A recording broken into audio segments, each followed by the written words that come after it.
المعجم الاوسط کی حدیث پاک ہے اور اس کے راوی بڑے ہی پیارے صحابی حضرت سیدنا عبداللہ ابن مسعود رضی اللہ تعالی عنہ ہیں۔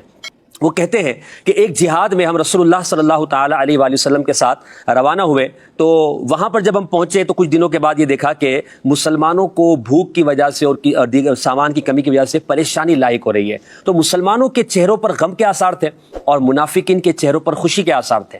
اتنے میں اللہ کے رسول صلی اللہ تعالی علیہ وآلہ وسلم نے ارشاد فرمایا کہ سورج غروب ہونے سے پہلے اللہ تبارک و تعالی تمہارے لیے رزق کا انتظام فرمائے گا۔ غیب کی خبر اللہ کے پیارے اور آخری نبی صلی اللہ علیہ وسلم نے دی۔